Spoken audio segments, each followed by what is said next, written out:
গোসাইগাঁৱত ভয়ংকৰ দুৰ্ঘটনা অচিনাক্ত বাহনে মহতিয়াই নিলে এগৰাকী বৃদ্ধাক গোসাইগাঁৱত ভয়ংকৰ ঘটনা অচিনাক্ত বাহনে মহতিয়াই নিলে এগৰাকী বৃদ্ধাক গোসাইগাঁৱৰ ২৭ নম্বৰ ৰাষ্ট্ৰীয় ঘাইপথৰ গুৰুফেলাত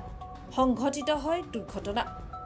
আজি পুৱতি নিশা মহিলাগৰাকী প্ৰাতঃ ভ্ৰমণ কৰিবলৈ গৈ মৃত্যুক সাৱটি লয় গোসাইগাঁৱত ভয়ংকৰ দুৰ্ঘটনা অচিনাক্ত বাহনে মহতিয়াই নিলে এগৰাকী বৃদ্ধাক গোসাইগাঁৱৰ ২৭ নম্বৰ ৰাষ্ট্ৰীয় ঘাইপথৰ গুৰুফেলাত সংঘটিত হয় এই ঘটনা আজি পুৱতি নিশা মহিলাগৰাকী প্ৰাতঃ ভ্ৰমণ কৰিবলৈ গৈ মৃত্যুক সাৱটি লয় অচিনাক্ত বাহনৰ খুন্দাত নিহত মহিলাগৰাকীৰ গুৰুফেলাৰ পাৰ্বতী দেৱী বুলি জানিব পৰা গৈছে পাৰ্বতী দেৱীৰ বয়স ৭৫ বছৰ বুলি জানিব পৰা গৈছে গোসাইগাঁৱত ভয়ংকৰ দুৰ্ঘটনা অচিনাক্ত বাহনে মহতিয়াই নিলে এগৰাকী বৃদ্ধাক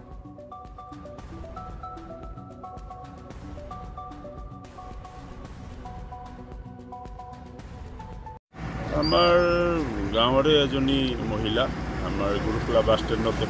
এক্সিডেণ্ট হৈ গ'ল আৰু এখেতৰ মৃত্যু হ'ল এখেতৰ নাম পাৰ্বতী দেৱী আছিল ঘটনাটো গুৰুফেলা বাছ ষ্টেণ্ডতে হৈছে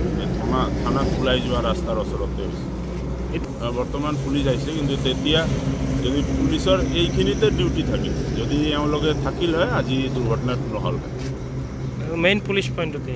পুলিচ পইণ্টতে হৈছে এই ঠাইখনৰ নাম গুৰুফেলা বাছ ষ্টেণ্ড হয় গুৰুফেলা বজাৰতে আছে আমাৰ বজাৰৰে বাসিন্দা আছে